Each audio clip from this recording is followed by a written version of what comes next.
Hello everyone, आप सभी का स्वागत है विजडम के इस ऑनलाइन प्लेटफॉर्म के ऊपर। मैं नितिन शर्मा आप सभी का स्वागत करता हूं। बात करेंगे आज एंटीकोगुलेंट सेकंड के बारे में। फर्स्ट हमने पढ़ लिया था और सेकंड हम पढ़ेंगे वारफेरिन। क्या होता है वारफेरिन? तो सर ये भी एक तरीके का एंटीकोगुलेंट होता है, ठीक है। तो यदि आपको एग्जाम के अंदर पूछा जाए कि वारफेरिन क्या होता है तो आप क्या बोलोगे? Warfarin is a anticoagulant. Sir warfarin जो होता है वो भी एक तरीके का क्या है? एंटीकोगुलेंट का टाइप है, ठीक है। कि सर हम ये कॉमनली जो है कौन से रूट से हम लेते हैं? Commonly used. कि सर कौन से रूट से ये लिया जाता है? Commonly used. तो आप कमेंट बॉक्स के अंदर कमेंट कर दीजिए वारफेरिन की आपने टैबलेट्स खाई होगी। कि सर ये जो है वो टेबलेट फॉर्म के अंदर आता है, टैबलेट्स आपने खाई होगी। कि सर टैबलेट फॉर्म के अंदर हमें देखने को मिलता है, या ऑप्शन के अंदर आपको दे ओरली। एक ही बात है, टैबलेट तो हम ओरली खाते हैं। तो सर जब भी हम वारफेरिन का रूट पढ़े कि सर ये कैसे एडमिनिस्ट्रेशन कॉमनली यूज में ली जाती है, तो आप क्या बोलोगे? टैबलेट या ओरली फॉर्म के अंदर हम काम में लेते हैं। अच्छा, आपने डोज पढ़ी होगी, वैसे डोज मैं आपको बता देता हूं। आपने 5 mg या 6 mg की डोज पढ़ी होगी। या तो 5 mg देते हैं या 6 mg जो है हम क्या देते हैं? ड्रग एडमिनिस्ट्रेशन करते हैं, या तो टैबलेट के अंदर या ओरली फॉर्म के अंदर। तो वारफेरिन भी एक तरीके का एंटीकोगुलेंट है। अब जैसे हमने हिपेरिन का मोड ऑफ एक्शन पढ़ा था, तो हम भी वारफेरिन का मोड ऑफ एक्शन पढ़ने वाले हैं। कि सर वारफेरिन जो होता है वो हमारी बॉडी के अंदर किस तरह काम करता है। तो यही बात ये भी प्रिवेंट करता है, to prevent the blood clotting, ठीक है, to prevent the blood clotting. कि सर ये ब्लड क्लोटिंग के लिए क्या आता है? काम में आता है, जो आपको प्रिवेंट करता है, to prevent the blood clotting of blood, जो ब्लड के अंदर आपको क्लोट नहीं होने देता है। Is that clear? कैसे काम करता है? इट्स एक एक्टिविटी होती है, it's anti vitamin K activity, it's anti vitamin K activity. आप सभी जानते हैं विटामिन के जो होता है वो ब्लड क्लोटिंग के अंदर काम में आता है, और ये एंटी हो जाता है उसके। तो एंटी के विटामिन एक्टिविटी को कोज करने का काम कर देता है। इसे जिसके अंदर भी हम देते हैं तो 72 घंटे तक ये क्या कर सकता है दोस्तों? थेराप्यूटिक लेवल हमें शो करेगा, ठीक है। तो लिख लेना, इट टेक्स 72 आवर्स इफेक्ट लेने के बाद, इट टेक्स 72 आवर्स, 72 घंटे के बाद, ठीक है। तो it takes 72 hours to extend the anticoagulant effect, coagulant effect. Is that clear? Question जो बनता था वो यहां पर बनेगा, और एक 72 घंटे के ऊपर आपको याद रखना है कि 72 घंटे तक ये एंटीकोगुलेंट एक्टिविटी को क्या कर देता है? बढ़ा देता है। मोड ऑफ एक्शन ये करता है। फिर नेक्स्ट लिखिएगा कि सर वारफेरिन जो है वो कहां पर यूज में लिया जाता है? Uses, very very important. कि सर वारफेरिन जो होता है वो कहां पर हम यूज में लेते हैं? तो जब भी आपको मायोकार्डियल इंफार्क्शन हो जाए, क्या जिसे आप एमआई बोलते हैं, और ये एमआई और स्ट्रोक की कंडीशन के अंदर दिया जाता है, टू प्रिवेंट करने के लिए, ठीक है, to prevent the risk of, to prevent the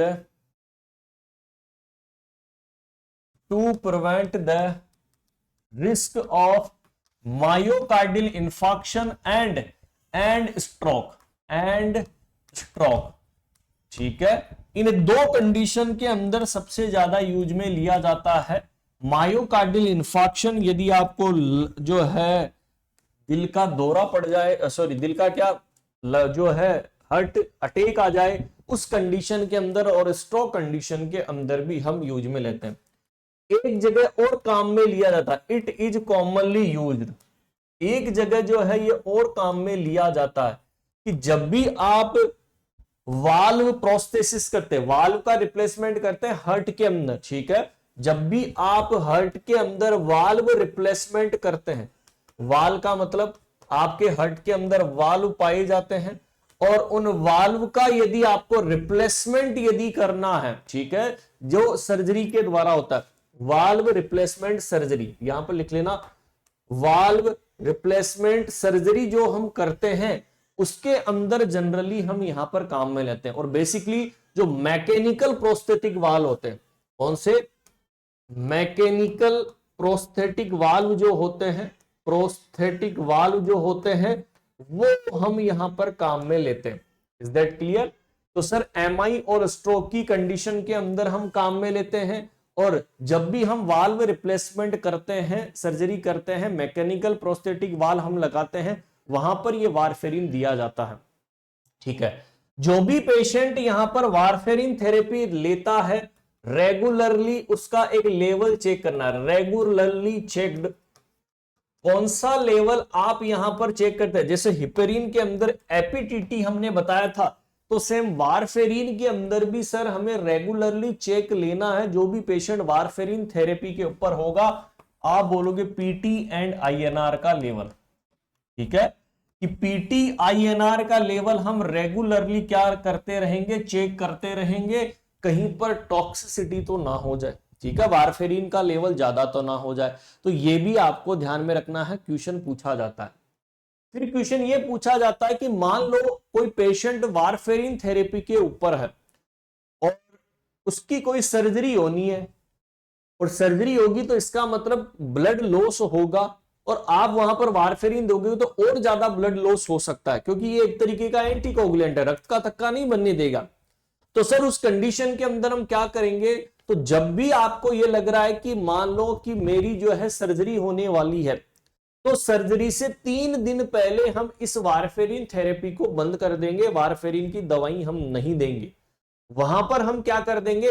heparin दे देंगे, क्योंकि इसका इफेक्ट मैंने 72 घंटे तक आपको बताया। Is that clear? अरे देखो मैंने यहां पर इफेक्ट बताया ना, ये देखो कि सर 72 आवर्स तक एक्सटेंड कर देती है एंटीकोगुलेंट इफेक्ट को। लेकिन जब हमने हिपेरिन पढ़ा था तो हिपेरिन तो 3 से 4 घंटे का था। इसका मतलब हम वहां पर सर कौन सी चीज वहां पर देंगे? वहां पर हम क्या देने वाले हैं? हिपेरिन एडमिनिस्ट्रेशन कर देंगे।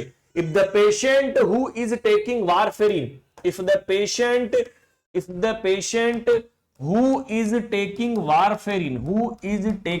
वारफेरिन, कि कोई पेशेंट है जो लंबे समय तक वारफेरिन थेरेपी के ऊपर है, गो फॉर द सर्जरी। और वो किसके लिए जा रहा है? Go for the surgery. तो यदि वो सर्जरी के लिए जा रहा है तो आप उसको क्या कर दोगे? वारफेरिन थेरेपी स्टॉप्ड, वारफेरिन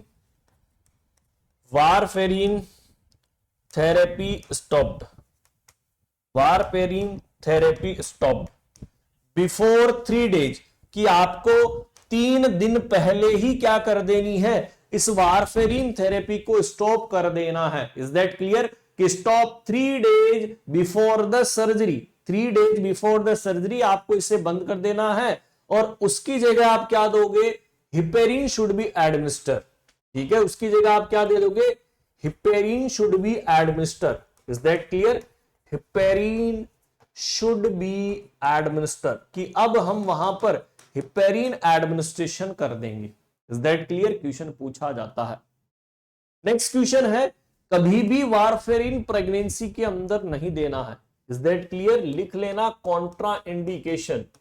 ठीक है, और कॉन्ट्रा इंडिकेशन के अंदर क्या याद रखोगे? कभी भी हम प्रेगनेंसी के अंदर नहीं देते हैं वारफेरिन थेरेपी को, कभी भी प्रेगनेंसी के अंदर आपको नहीं देना है। यदि आपने दे दिया तो ये क्रॉस कर जाता है प्लेसेंटा को और बच्चे के अंदर ब्लीडिंग कर देता है। Does cross the placenta, does cross the placenta, ये क्या करता है? प्लेसेंटा को क्रॉस कर जाता है, और प्लेसेंटा को क्रॉस कर गया तो बच्चे के अंदर क्या कर देता है? फीटल ब्लीडिंग कर देता है। क्या कर देता है? बच्चे के अंदर क्या कोज कर देता है? फीटल ब्लीडिंग को कोज कर देता है, और बच्चे को हैमरेज हो जाएगा। ठीक है, यदि आपने एक्स्ट्रा डोज दे दी, यदि आपने ज्यादा डोज दे दी, एक्स्ट्रा यदि डोज दे दी वारफेरिन की, अरे वही सेम कंडीशन जैसे हिपेरिन के अंदर हमने पढ़ा था, तो यदि आपने एक्स्ट्रा डोज दे दी वारफेरिन की, तो सर उस कंडीशन के अंदर प्रीवियस क्लास के अंदर बताया था हेमरेज, तो सर यहां पर भी एक्सेसिवली हेमरेज हो जाता है। क्या हो सकता है? एक्सेसिवली हेमरेज होगा, क्योंकि ये रक्त का थक्का नहीं बनने देगा और ज्यादा चांसेज आपको है कि रक्त स्त्राव होने के, ठीक है, तो एक्सेसिवली हेमरेज आपको देखने को मिलेगा। तो सर इसको रोके कैसे? तो रोकने के लिए सेम चीज, एंटीडोट लगा दो। अरे यस या नो? एंटीडोट लगा दो। तो फटाफट से कमेंट करो कि सर ऐसा कौन सा एंटीडोट होता है जो यहां पर काम में आता है, और आप सभी लोग जानते भी है, क्योंकि एंटी हेमरेजिक विटामिन के है, तो इसका मतलब विटामिन के जो है हम दे सकते हैं, फ्रेश फ्रोजन प्लाज्मा हम दे सकते हैं। Is that clear? ये क्वेश्चन वारफेरिन थेरेपी के ऊपर पूछे जाएंगे। सारे क्वेश्चन मैंने आपको बता दिए हैं कि सर प्रेगनेंसी के अंदर नहीं देते हैं, फीटल ब्लीडिंग करता है, वारफेरिन सर्जरी होनी है, 3 दिन पहले बंद कर देते हैं, हिपेरिन वहां पर दे देंगे, पीटीआईएनआर टेस्ट करेंगे, commonly valve replacement MI stroke के पेशेंट में हम देते हैं, मोड ऑफ एक्शन मैंने आपको बता दिया है, कौन सी फॉर्म के अंदर हम देते हैं। आई होप आपको ये समझ में आ गया होगा कि वारफेरिन क्या है। तो हिपेरिन की क्लास भी हमने करवाई और वारफेरिन की क्लास भी हमने करवाई। तो हिपेरिन की क्लास यदि आपने नहीं देखी है तो प्रीवियस क्लास के अंदर जाकर देखना और बताना कि कैसी लगी क्लास। ओके, तो मिलेंगे नेक्स्ट सेशन के अंदर। तो ये एंटीकोगुलेंट थे हिपेरिन और वारफेरिन, जहां से सबसे ज्यादा क्वेश्चन बनते थे वो हमने देखा। तो कमेंट करके बताना कि कैसा लगा वीडियो, ताकि एक वैल्यूएबल कंटेंट और दे सके आपको। तो मिलते हैं नेक्स्ट सेशन के अंदर। Bye bye and take care.